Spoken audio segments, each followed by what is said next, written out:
Thank you all for your patience. It's been a long day today. This is our last panel, and it is about the Global IP Alliance.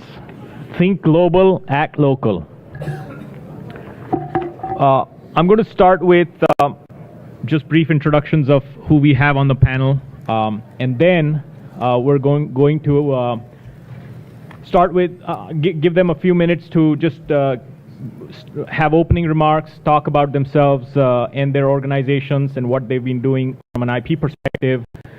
They have been on calls for the Global IP Alliance for a few months now, and we have a decent idea of what's forming. And so the idea out of this is going to just ask them where they stand with what they're seeing today and how the Global IP Alliance can go forward. So let me start with my introduction. Nikhil Marathe, AT&T Intellectual Property, that's what I do.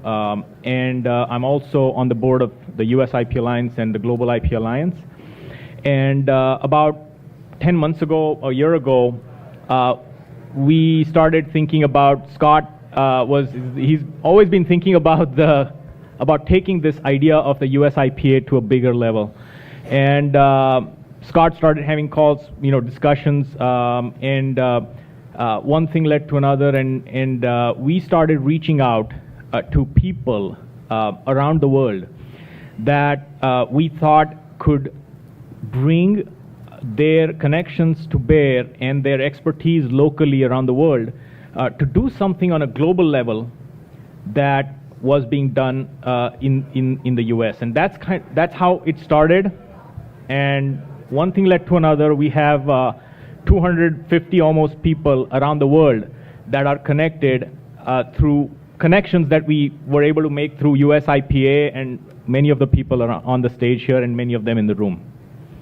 So as we started forming the Global IP Alliance, this committee, we called it a committee, it was a committee of the US IP Alliance, we started forming regions and started having focused calls on what are top issues in each region, and some of those things we're going to talk about today. But most importantly, we have Lisa Jorgensen here, and I'm going to start, Lisa, if you can start with a brief introduction of yourself, and then I'm going to ask all of the regional leads to briefly introduce themselves and what they do. I got Gonzalo Rovira. He's the co-chair for Latin America and Caribbean. Then I got Guillem Roberts. He's the co-chair for Europe and West Asia. That's how we've structured that group. We got Precious Gozua. She is the co-chair for Africa. And Suzanne Harrison, who's the co-chair for the US-Canada group. We also have Karen Abraham, who is the co-chair for Asia. But we've not been able to, we're trying to get her on the call, so once she gets on, we'll get her on video as well. And she's at 4 o'clock in the morning in Malaysia, so this is the way it works when you're on a global organization. Anyway, Lisa, can you start? Yeah. Sure, thanks very much. And I recognize that I'm standing between all of us and alcohol, so we'll try to keep you interested. My name is Lisa Jorgensen. I'm the Deputy Director General for Patents and Technology at WIPO. I've been there for 2 years at the end of this year. I'm in charge of the PCT, charge of WIPO's Patent and Technology Law Department. And a little more than a year ago, I was asked by our Director General, Darren Tang, to take on the role of the champion, WIPO's champion for IP and gender. So since then, we have been working on that. We are about to come out with our very first strategic plan for IP and gender, and hopefully we will be able to publish that as well in the short-term, near future. Thank you. Yes. Hello, good. Bring it a little closer. Yeah. It's not on, I don't think, is it? There you go. Yeah. Hello, good afternoon. My name is Gonzalo Rovira. I am currently the Director of IP and Licensing for the LATAM Group in Bayer. I am a patent attorney. I am based in Buenos Aires in Argentina, and I had been truly, engaged on all the IP advocacy for many years during, and several organizations around the region. And when Scott has approached to me in March 2022, it has been, for me, the perfect matching from day one that Scott, mentioned to me these important initiatives that will have, for no doubt, a real impact in the world, but particularly in the region.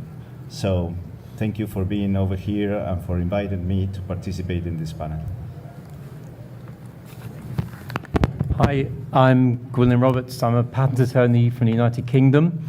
If anybody's interested in being Prime Minister, we have a vacancy, but it is only a short-term contract. So no, it's wonderful to be here. I've been in the business for about 30 years. I'm no massive fan of just seniority being important, but it does mean I've had a lot of lunches over the years, so you get to meet a lot of people. I think people have talked about network of networks. I think that's what we can all bring.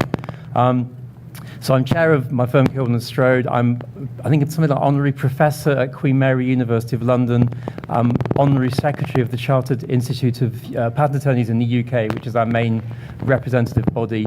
I'm involved a lot with Europe as well, and I think all these different areas and connections we bring are really important. And I'm Prime Minister in 2 weeks' time, so that's my next moment. Good afternoon, everybody. My name is Precious Kozwa, and I'm from Zambia in Africa. I'm the co-chair alongside with Bertine, who's here from Rwanda, and together we lead the Global IP Africa Region Alliance. So I am the founder of an organization, an NGO called IP Hub Zambia, that I've been running for the past 3 years. And just like the Global IP Alliance, we aim at increasing the awareness of intellectual property in Zambia and Africa. I'm happy to be here and being with like-minded minds. So thank you to Scott and the team for bringing us here. Hi, everybody. I'm Suzanne Harrison. I guess I get to be the home team here. I have my own consulting firm called Percipients, where I work with corporations to help them get more value out of their intellectual property portfolios. I'm also a chair of the D&I committee for US IPA. I'm a board member for the USPTO of the PPAC. And I'm excited to actually start working on how we can take all this stuff global. Thank you. Thank you. Thank you, Suzanne. Thank you, everyone. I want to start with a question for Lisa. Lisa was in the small group of people that we initially started discussing how do we take this message forward and to the global audience. And one of the things that, Lisa, you've said is that enabling innovation and creativity for all is one of WIPO's goals. And what do you see as some roadblocks or challenges that in that endeavor where that GLIPA can help with? How much time do we have? Yeah. Obviously, through all the discussions that we've had throughout the day, and we can see that there are a lot of challenges that we're going to have. And I think the first thing is that we cannot have business as usual. But along with all those challenges, we can also have lots and lots of opportunities. One of the challenges, I think, is that we have to figure out a way to overcome this negative image of IP in various areas of the world. We need to try to challenge and change that narrative of IP from being something that is primarily for large corporations or the rich and famous or the rich and powerful to IP that is really valuable to those on the ground and to everybody everywhere, which is actually the two words that come from our own mission, that it's for everybody everywhere. And I would say that in doing that, if we could find a way to shift the narrative or shift the idea that IP is a technical legal right interested by or those that are interested in it are the IP specialists and experts in the field, to finding a way to share and educate people that IP is for everybody on the ground, and it has an impact for them individually, an impact that can help them with their own personal economies, their own personal economic situation. But if you help a person or a group, you help their community. If you help their community, you help their region. If you help their region, you help their country. And if they're looking to commercialize products, you could even help them sell products outside of their own country to commercialize everywhere. On the opportunity side, first of all, WIPO is trying to transform from a primarily technical agency of the UN to more of a developmental agency where we really can have an impact on the ground, where we can deliver IP to the grassroots, to people on the ground in a meaningful way. And I would say that GLIPA now has that same opportunity to seize those opportunities to do the programs that GLIPA chooses to do in a manner that will really reach so many more people than have been reached today. That's fantastic. Everybody, everywhere, taking the message of IP. That's very important. Gonzalo, question for you. You come from a corporate and legal background. You work for a large corporation, a global corporation. What are you seeing as some of the things in Latin America from a IP perspective, and how are you thinking about what is your membership saying? So here's what happened in LATAM. It's a really vast and diverse region, but we have certain similarities from a cultural standpoint, and one of them, is football. It's going to be a hard stop on the upcoming World Soccer Cup. And I have to tell you, this is Messi is going to be over there, and I'm Argentine, so I'm expecting that my team will be in the final. So I'm sorry for the rest of the countries, but mapping, in terms of IP. One of the aspects that we have identified among this incredible group that we have in LATAM is there is a few individuals who actually realize what is the importance of intellectual property as a tool for the developing an economic. So I agree with you, Lisa. There is a huge, I would say, a long journey that we have to do in terms from an educational standpoint and change the story, the narrative of the story of the IP. And I have to tell you that, we made a tremendous work together with Mafe, my co-chair, within the last 5 months. And I have to tell you that up to now, we have 75 members in an incredible time, to get on board on this initiative. We have 12 universities, which are spread in all countries in LATAM.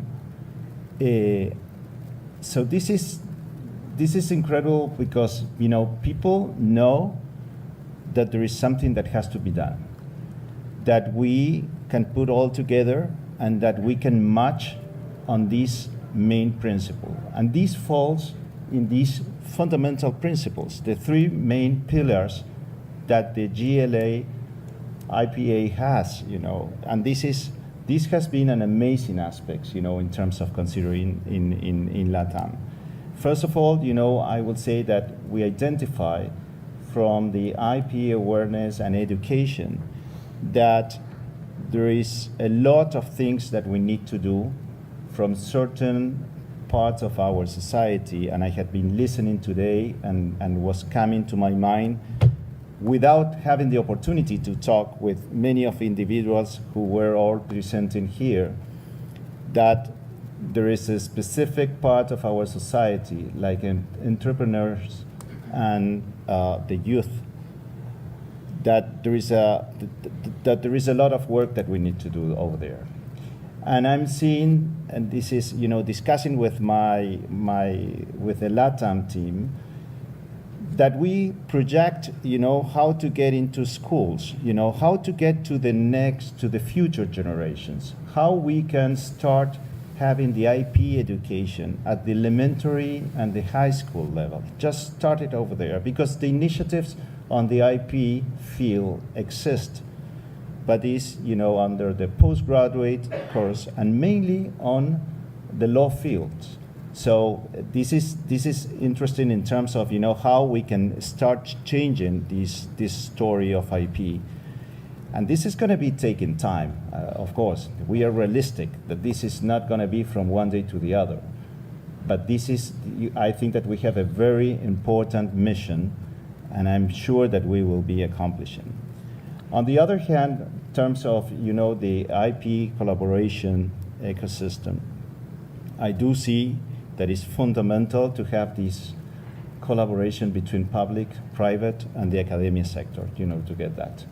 And I have to tell you, Lisa, that, I know that WIPO is doing tremendous work, in the region from an educational standpoint, but I'm sure that we can have, alliances over there in terms of making these with more synergies.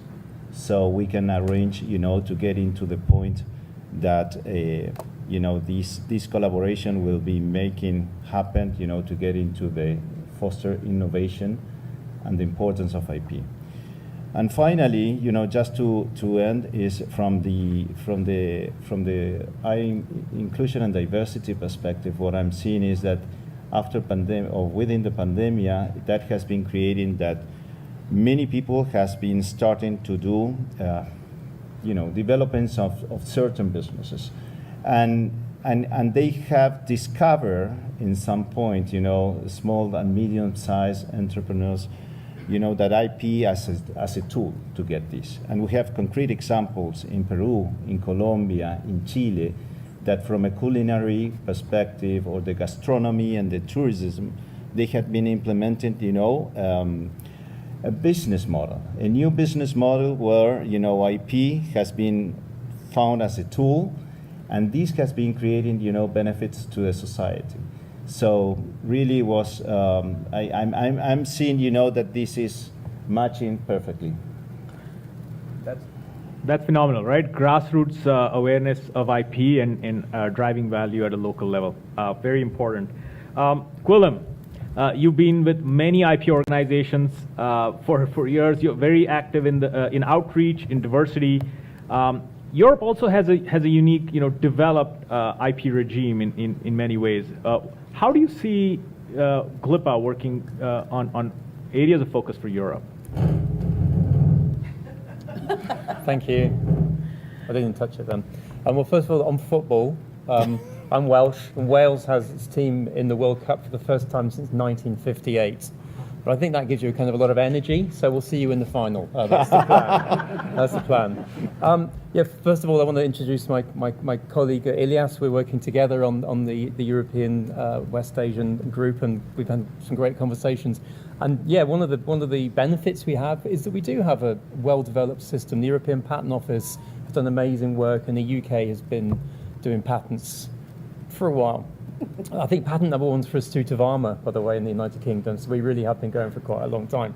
But that doesn't mean we're there at all. And so one of our challenges, I think, for the European group, and we've talked about diversity a lot already, is to actually have a good look at that. We have several ideas about what we might be doing, bringing awareness broadly, kind of a little bit of that, but we're not perfect, but to whole areas, to engineers in areas where perhaps they haven't heard about it, getting the IP on the syllabus for schools and universities, as you discussed, we think that's important. Certainly to the startup community, to the VC community, if they haven't heard about it, but also for STEM, for women. We have issues definitely with ethnicity, certain areas we're not seeing people coming through. The balance isn't right. So we've got a long way to go on all of that, and that's incredibly important.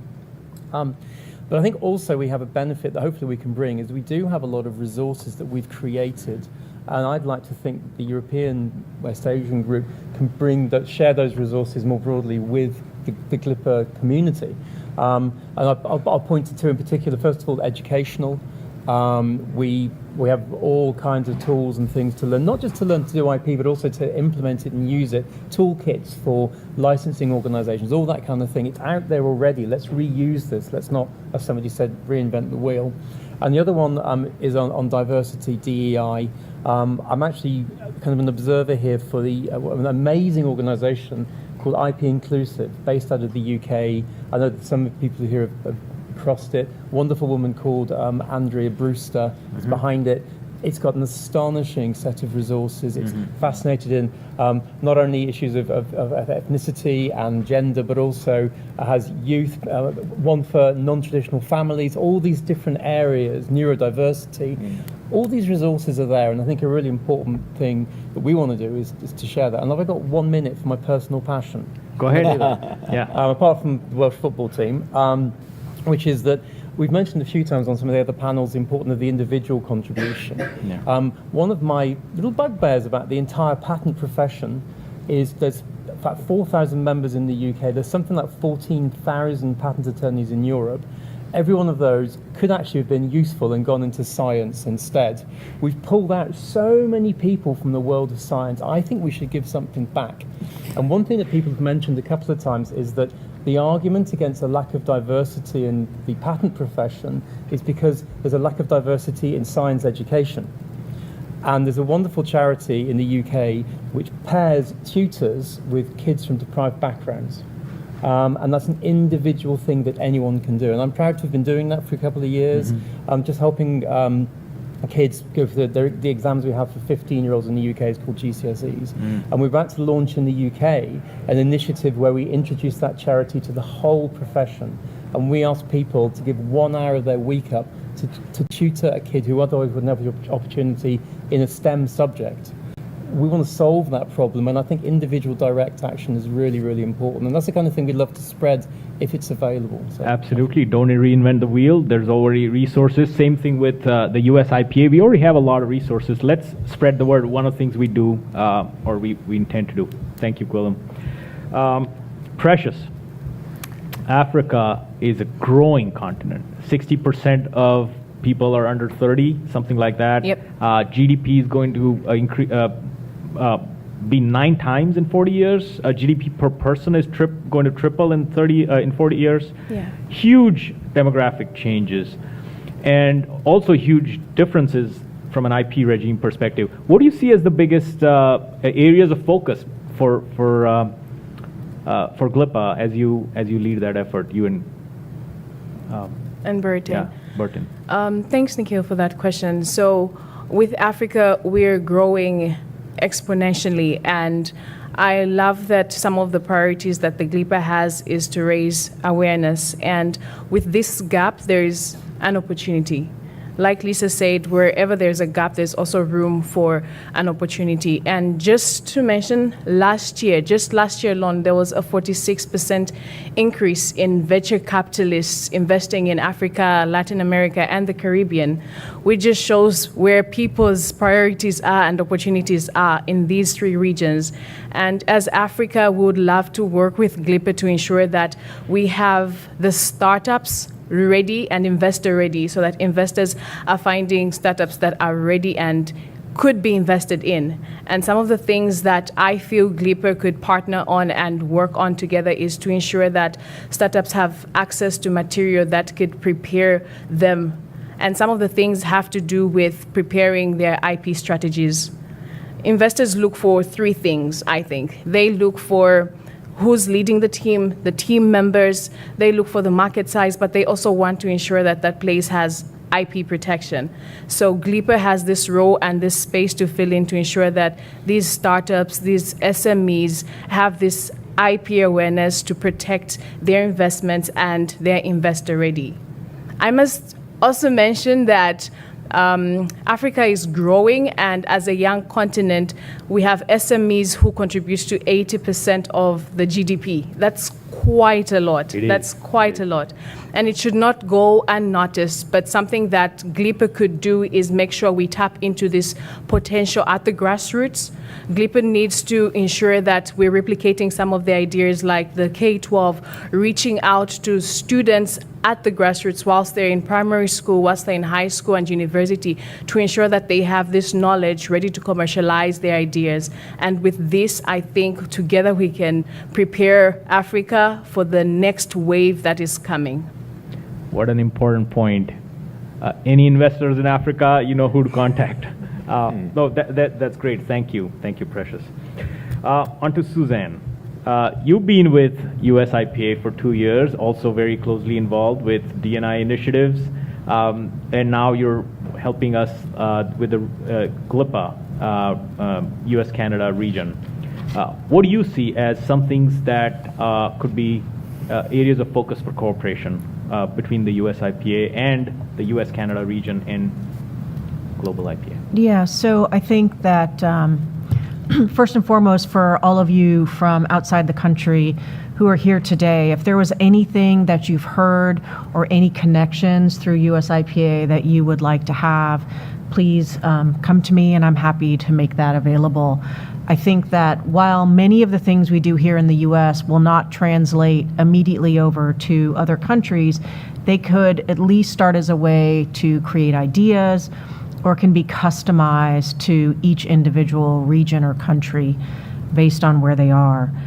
I think for the North American region, my partner is Louis-Pierre Gravel in Canada, and we want to make sure that the US and Canada are still two different countries and two different places around intellectual property and innovation, and we want to actually stand up more active involvement in the Canada side while also continuing all the good work that we're doing in USIPA and making sure that as a region we're tackling issues that matter to both.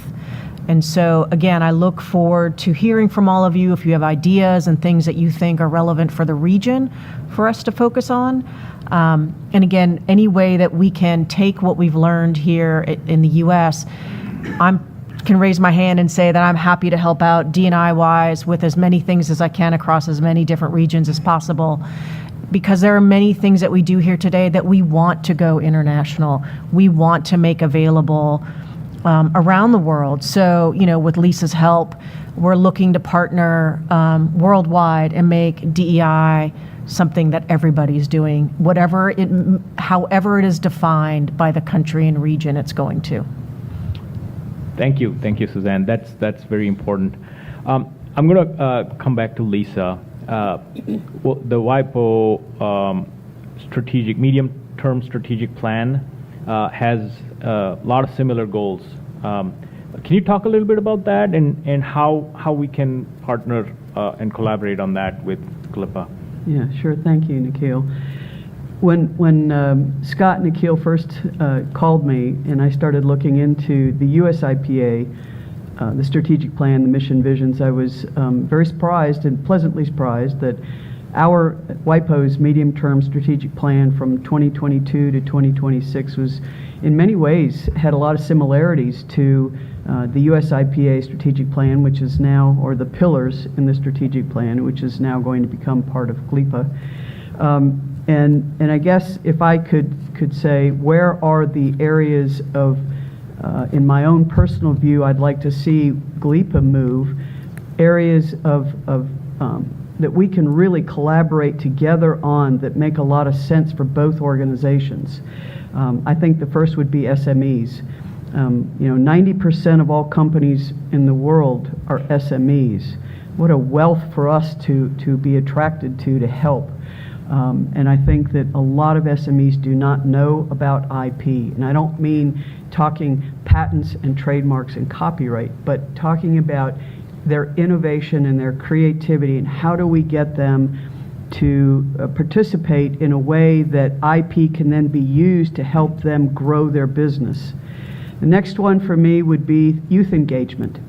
This year's World IP Day was centered around youth. And we just had a record engagement from people all around the world, which I think is a testament to youth wanting to participate in this area. And of course, we want them to become the next generation of IP innovators, IP innovation leaders. And then the third one for me, because I'm very passionate about this, but also because I'm now the champion for IP and gender at WIPO, is gender, which is a subset of the diversity and inclusion. Statistics at WIPO shows that only 16.5% of inventors on international patent applications are women. And that's horrible. And we have to really work towards that to change that and get women and girls involved some way in IP that helps them grow their own personal economics. So that's just a few examples. I'm sure as we work together and collaborate more, we will find all kinds of examples where we can work together to bring IP to the ground, have a real impact. Thank you, Lisa. I just want to really appreciate WIPO for everything that they've done. They've made the connections, but also helping us expand and working very closely with them to see how we can take that message to the ground level. The one thing that I do want to do before we wrap up, first I want to say the Global IP Alliance and WIPO signed an MOU yesterday. It was our first day, launch day yesterday. We had our first board meeting. And we signed an MOU, Scott and Lisa did, and now we're off to the races, and we'll go where our efforts lead. I do want to recognize the regional lead. So Ilyas, Mafe, if you can please stand up. I just want and Burton. Where is Burton? Yes, please. And we don't have the two Asia representatives because they're in Malaysia and Singapore. They couldn't make it here. But I do want to recognize them, and just a big round of applause for them and the leads here.